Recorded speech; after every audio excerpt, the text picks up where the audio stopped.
Salam Bapak Ibu Saudaraku di mana saja berada di pada pagi hari ini, di mana di pada pagi hari ini Tuhan sudah membanguni kita dengan sehat walafiat. Salam damai sejahtera buat kita semua. Di mana kita di pada pagi hari ini masih Tuhan memberikan kita napas dan masih bisa kita menghirup udara yang segar. Masih Tuhan memberikan kita kesempatan untuk mengubah diri kita seturut dengan kehendak Tuhan. Jadi Bapak Saudaraku, marilah kita buka hati kita lebar-lebar, kembalilah kepada firman-firman kebenaran sesuai yang tertulis di dalam Alkitab, di mana Yesus tahun 2000 lalu sudah memperjelaskan kepada kita, sudah mengenapkan supaya kita itu melakukannya taat dan setia.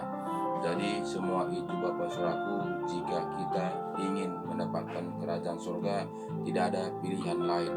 Jadi hanya berbalik kepada firman-firman kebenaran. Jika kita tidak kembali kepada firman kebenaran, tentu kita tidak mengerti arah tujuan kita, tidak tahu kita kemana kepastian hidup kita jika kita meninggalkan dunia ini. Jadi Bapak Saudaraku, jika kita kembali kepada Alkitab, tentu hidup kita terarah, tentu kita berjalan seturut dengan kehendak Tuhan, karena kita tahu kita sudah dibeli dengan harga lunas. Jadi jika kita sudah tahu bahwa kita ini bukanlah anak dunia, bahkan kita sudah dibeli dengan lunas, berarti kita sudah berjalan dengan seturut dengan kehendak Tuhan. Jadi Bapak Saudaraku, jangan kita menganggap firman Tuhan itu untuk para nabi-nabi dahulu, tapi firman Tuhan itu untuk kita jalankan, untuk kita kerjakan, untuk kita taati dan setia. Jadi bukannya hanya kita cukup hanya mengerti, bukannya kita cukup hanya membaca, bukan cukup hanya kita mengerti bagaimana Tuhan menciptakan dunia beserta isinya, tapi Alkitab yang diajarkan Tuhan Yesus kepada kita itu adalah untuk kita kerjakan, untuk kita laksanakan, untuk kita praktekkan. Jadi Bapak Saudaraku, supaya kita mengerti, supaya kita mendapatkan bagaimana yang dijanjikan Tuhan kepada kita itu adalah kita ini adalah pemilik kerajaan surga. Kita ini adalah anak-anak Tuhan. Kita ini adalah ahli waris. Jadi jika kita adalah mengatakan pemilik ahli waris, tentu kita seturut dengan kehendak Tuhan. Jadi Bapak Saudaraku, jadi mendapatkan ahli waris itu tidaklah gampang. Menjadi anak-anak Tuhan itu tidaklah gampang seperti dunia mengatakan. Karena apa? Karena ada tantangan, ada pergumulan, ada yang harus kita kerjakan. Jadi tidaklah seperti apa yang diajarkan manusia, tidaklah sama seperti apa yang dikatakan manusia, tapi beda, sangat tampil beda. Karena apa? Karena yang dikatakan manusia seturut dengan hati manusia, seturut dengan kehendak manusia. Tapi jika kita kembali kepada Alkitab, tentu itulah perkataan Tuhan, itulah hati Tuhan, itulah surat Tuhan. Jadi makanya Bapak Saudaraku, kita harus kembali kepada Alkitab, firman kebenaran, supaya kita itu betul-betul mendapatkannya seturut dengan apa yang di hati Tuhan yang harus kita kerjakan. Jadi bagaimana kita mengerti bagaimana hati Tuhan kepada kita jika kita tidak membaca Alkitab, jika kita tidak membaca suratnya. Jadi marilah Bapak Saudaraku, bukalah hati kita, undanglah Roh Kudus masuk dalam hati kita, supaya kita mendapatkan apa yang dijanjikan Tuhan Yesus kepada kita. Jadi katanya, mari kita buka Alkitab kita, Matius 5 ayat 1. Jadi ini adalah tantangan, ini adalah ajaran Tuhan Yesus sendiri. Jadi bukanlah hanya perkataan nabi-nabi, bukan perkataan rasul-rasul, tapi ini perkataan Yesus sendiri. Dia mengatakan begini, temanya khotbah di bukit pas pasal 5 sampai 7, ucapan bahagia. Ayat 1 mengatakan, kata Yesus melihat orang banyak itu, naiklah ia ke atas bukit, dan setelah ia duduk, datanglah murid-muridnya kepadanya. Maka Yesus pun mulai berbicara dan mengajar mereka, katanya, "Berbahagialah orang miskin di hadapan Allah, karena merekalah yang mempunyai kerajaan surga." Jadi jika kita berbicara tentang dunia, tentang daging, tentu ini sangat bertentangan. Karena apa? Karena pada umumnya manusia mencari itu namanya dunia, itu namanya mamon. Itu rata-rata manusia mencari itu. Karena apa? Karena dunia mengatakan duitlah mengatur dunia ini. Jadi jika kita kembali kepada firman Tuhan, sangatlah bertentangan. Jadi semuanya ini tinggal kita kemanakah arah tujuan yang harus kita jalankan. Apakah memang arah tujuan kita untuk dunia, apakah arah tujuan kita itu mendapatkan kerajaan surga. Jadi ini ada dua jalan. Jadi semuanya ini tergantung pribadi kita. Tuhan Yesus tidak memaksa kita harus jalan ini, tidak. Bahkan kita melihat murid-murid Yesus saja, Yesus tidak memaksanya, tapi Tuhan memberikan kesadaran, Tuhan memberi contoh, Tuhan memberikan hak bebas. Jadi Bapak Ibu Saudaraku, pilihan itu adalah tergantung kita, kemana harus kita berjalan. Karena di sini katakan yang tadi kepada kita, berbahagialah orang yang miskin di dalam Allah, karena merekalah yang mempunyai kerajaan surga. Jadi di sini katanya Bapak Saudaraku, berbahagialah karena dialah yang mempunyai kerajaan surga. Sebetulnya jika kita merenungkannya Bapak Saudaraku, bagaimana firman Tuhan ini tentu kita tidak lagi sama seperti dahulu. Tapi ketika kita membaca firman Tuhan ini tentu ada perubahan. Kenapa? Karena semua yang kita anak-anak Tuhan, bahkan orang Kristen pada umumnya, tujuannya itu adalah mendapatkan kehidupan yang kekal. Itulah artinya Kristen. Kristen itu pengikut Yesus. Jadi jika kita pengikut Yesus, kenapa kita tidak mau mengikutkan Yesus? Mengikutkan ajaran-ajaran Tuhan Yesus. Jadi ini juga Bapak Saudaraku jadi pertanyaan besar buat kita. Jadi jika kita betul-betul memang dari pengikut Tuhan Yesus, tentu kita sama seperti Tuhan Yesus. Penderitaan dari lahir sampai akhir adalah penderitaan. Karena apa Bapak Saudaraku? Karena kita bukanlah anak-anak dunia, walaupun kita masih hidup di dalam dunia, tapi kita numpang sementara. Sama seperti tubuh kita ini Bapak Saudaraku, kita hanya pinjam sementara. Firman Tuhan mengatakan 70, jika kuat 80 tahun. Itunya kita pakai tubuh kita ini. Jadi tubuh kita ini akan kita tinggalkan beserta isi dunia ini. Kita akan berangkat menuju kemana arah tujuan kita. Jadi ini harus kita pikirkan. Jika kita tadi memikirkan hal-hal kerajaan surga, tentu kita memiliki kerajaan surga. Dan jika kita memikirkan hal-hal dunia, tentu kita menjadi milik dunia. Jadi ini hanya kita menentukannya, bukanlah siapa-siapa, bukanlah keluarga kita, bukanlah orang tua kita, bukanlah Tuhan, tapi yang mengarahkannya, memikirkannya itulah yang memilih itulah diri kita sendiri. Diri kita sendirilah yang mengetahui kemana arah tujuan kita. Jadi ini Bapak Saudaraku harus kita pikirkan supaya kita itu betul-betul terarah. Pikiran kita jangan kita dikuasai oleh dunia ini, jangan kita itu dibola-bolakan oleh dunia ini, supaya kita jangan bersama-sama Tuhan Yesus. Jangan kita mendapatkan kerajaan surga. Jangan kita mau Bapak Saudaraku, jangan kita mau dibola-bolakan dunia ini.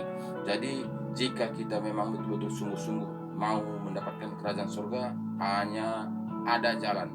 Akulah jalan keselamatan. Itu firman Tuhan mengatakan, Yohanes 14 ayat 6, akulah jalan, satu pun tidak sampai kepada Bapa kalau tidak melalui aku. Itu kata Tuhan Yesus. Jadi itu harus kita tanamkan dalam hati kita, supaya kita itu lebih sungguh-sungguh lagi, lebih lagi kita mencari kerajaan surga ini, bagaimana caranya, bagaimana triknya, bagaimana harus yang kita jalankan. Jadi jika kita tidak tanamkan dalam hati kita, tentu kita diombang-ambingkan dunia ini, karena melihat situasi dunia ini, karena melihat bagaimana saat keadaan dunia ini. Jadi kita akan dibola-bolakan, kita akan dinina-bobokkan, supaya kita tidak akan memikirkan kemana kita jika kita berangkat meninggalkan dunia ini. Jadi ayat 4 mengatakan, Saudaraku, berbahagialah orang yang berduka cita, karena mereka akan dihibur. Berbahagialah orang yang lemah lembut, karena mereka akan memiliki bumi. Jadi di sini semua Bapak Saudaraku adalah berbahagia untuk merebut kerajaan surga. Jadi bukan berbahagia untuk merebut dunia, karena bahagia di dalam dunia ini hanya bersifat sementara. Tapi jika kita mendapatkan kerajaan surga, itu adalah kekal. Berbahagia adalah untuk kekal. Jadi ada beda, karena bahagia dunia ini, kesenangan di dunia ini adalah bersifat sementara. Jika kita menikmati pesta pora, mungkin pulang kita dari pesta pora, kita akan kembali ke dalam kesusahan kita. Tapi jika kita melakukan firman Tuhan, kita akan damai, sejahtera, hidup rukun dan bahagia. Jadi ini beda dia, Saudaraku. Jadi ayat 5 mengatakan kepada kita, berbahagialah orang yang lemah lembut, karena mereka akan memiliki bumi. Berbahagialah orang yang lapar dan haus akan kebenaran, karena mereka akan dipuaskan. Berbahagialah orang yang murah hatinya, karena mereka akan beroleh kemurahan. Berbahagialah orang yang suci hatinya, karena mereka akan melihat Allah. Jadi semua saudaraku adalah ciri-ciri bagaimana kita mendapatkan kerajaan surga. Jadi kita itu menanggalkan kebiasaan kita, menanggalkan ego kita, menanggalkan kepentingan diri sendiri kita. Jadi itu harus kita tanggalkan harga diri kita. Karena apa? Karena pada umumnya manusia hanya memperjuangkan harga diri diperjuangkan, sehingga banyak orang mati-matian karena memperjuangkan harga diri. Jadi ini semua Bapak Saudaraku tolak belakang dengan dunia hitam, kerajaan surga putih. Jadi itu semuanya sangat luar biasa jika kita memikirkannya dengan hati, dengan terbuka. Karena apa? Karena kita ini sangat bertentangan dunia dengan kerajaan surga. Jadi ini semuanya Bapak Saudaraku tidaklah gampang untuk mendapatkannya. Tidaklah gampang seperti dunia mengatakan, asal percaya kamu akan selamat, asal kamu ke gereja kamu akan selamat. Itu bukanlah perkataan firman Tuhan, itu hanya perkataan manusia. Jadi jika kita hanya mengikuti perkataan manusia, siapakah juru selamat kita? Siapakah yang menuntun kita? Siapakah yang menyelamatkan kita? Jadi jangan kita itu dinina-bobokkan oleh dunia ini Bapak Saudaraku. Jadi marilah kita kembali kepada Alkitab, karena di sini adalah firman kebenaran. Jadi jika kita berbalik kepada apa kata manusia, tentu kita akan dibumbui firman Tuhan ini akan dibumbui untuk penyedap, supaya manusia merasa enak, manusia merasa nyaman, manusia merasa puas, manusia merasa senang. Jadi bukanlah itu tujuan untuk mendapatkan kerajaan surga jika kita kembali kepada Alkitab, karena kita tahu Alkitab ini adalah firman kebenaran untuk untuk mengajarkan, menuntun, membimbing kita mendapatkan kerajaan surga. Jadi Alkitab inilah jalan kebenaran. Jika kita mengikuti sesuai dengan Alkitab yang diajarkan Tuhan Yesus kepada kita, tentu kita mendapatkannya sesuai dengan apa yang dijanjikan Tuhan Yesus kepada kita. Jadi ayat 8 mengatakan kepada kita, berbahagialah orang yang suci hatinya karena mereka akan memiliki Allah. Berbahagialah orang yang membawa damai karena mereka akan disebut anak-anak Allah. Jadi bagaimana kita bisa membawa damai? Jika hati kita ini penuh dengan pergumulan di dunia ini, liku-liku dalam dunia ini, bagaimana kita membawa damai? Bahkan kita melihat pada saat ini, jika ada orang ada permasalahan pergumulannya, dia akan juga cerita masalah dan pergumulannya. Jadi bagaimana kita bisa mendamaikan orang lain? Bagaimana kita bisa mendinginkan orang lain? Bahkan kita membumbui sehingga masalah itu bukannya menjadi redam, tapi masalah itu menjadi panas. Kenapa? Karena kita juga akan menceritakan apa yang kita alami di dalam dunia ini. Jadi Bapak Saudaraku, kita itu menjadi terang, menjadi contoh, menjadi panutan bagi orang banyak. Jadi itu tidaklah gampang jika tidak ada roh Tuhan bekerja dalam hati kita ini. Karena apa? Karena jika kita melakukan seturut dan kehendak Tuhan adalah pengorbanan melulu. Jadi jika kita tidak ada pengharapan kita mendapatkan kerajaan surga, pengorbanan itu sangat berat. Walaupun ada mungkin pengorbanan karena ada maksud yang tertentu. Jadi ini semua Bapak Saudaraku, marilah kita buka hati kita, undang Roh Kudus masuk dalam hati kita supaya kita itu betul-betul mendapatkan seturut dengan kehendak Tuhan, supaya kita itu jangan kita hanya sekedar ikut-ikutan saja, jangan kita sekedar hanya membaca saja, tapi kita itu betul-betul kita akan dibukakan rahasia firman Tuhan jika kita undang Roh Kudus masuk dalam hati kita. Jadi ayat 9 mengatakan kepada kita, berbahagialah orang yang membawa damai karena mereka akan disebut anak-anak Allah. Berbahagialah orang yang dianiaya oleh sebab kebenaran karena merekalah yang mempunyai kerajaan surga. Jadi tidaklah seberapa manusia yang mau dianiaya dalam nama Yesus, memperjuangkan nama Yesus. Kenapa Bapak Saudaraku? Karena kita menceritakan kebenaran firman Tuhan, banyak orang yang menunggalkan kita, banyak kita membelakangkan kita, bahkan kita akan diludahi. Jadi kenapa Bapak Saudaraku? Karena pada umumnya manusia itu kita cerita tentang ekonomi, kita cerita tentang dunia ini, sehingga dia akan tertarik untuk membahasnya. Tapi jika kita bicara tentang hal-hal kerajaan surga, itu tentu dia akan mengejek kita. Dia akan mengatakan kita fanatik, dia akan katakan kita pendeta, dia akan katakan itu bibolen. Jadi ini semua Bapak Saudaraku harus kita hadapi. Jika kita tidak mau dicaci, jika kita tidak mau diejek, kita tidak akan berada di dalam kebenaran, karena kebenaran ini sangatlah susah untuk kita jabarkan untuk di dalam dunia ini Bapak Saudaraku. Karena kita melihat zaman saat ini zaman egois, tidak mementingkan diri sendiri.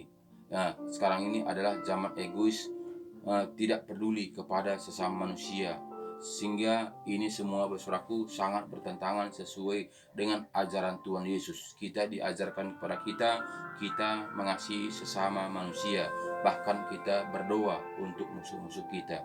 Jadi kita ini semua Bapak Saudaraku tampil beda yang diajarkan Tuhan Yesus kepada kita, supaya kita itu betul-betul seturut dengan kehendak Tuhan adalah kita undang Roh Kudus masuk dalam hati kita, sehingga kita mampu untuk menjalankannya. Jika kita tidak undang Roh Kudus, kita tidak akan mampu untuk menjalankannya. Mana ada manusia mau menderita di dalam hidup ini? Pada umumnya manusia hidup dalam dunia ini untuk mau bersenang-senang, berleha-leha. Itu dunia rata-rata yang keinginan dunia. Jadi Bapak Saudaraku, marilah kita kembali kepada firman Tuhan supaya betul-betul kita menjalankan seturut dengan kehendak Tuhan. Bahkan ayat 10 mengatakan kepada kita, berbahagialah orang yang dianiaya oleh sebab kebenaran, karena mereka yang mempunyai kerajaan surga. Berbahagialah kamu jika karena aku kamu dicela dan dianiaya dan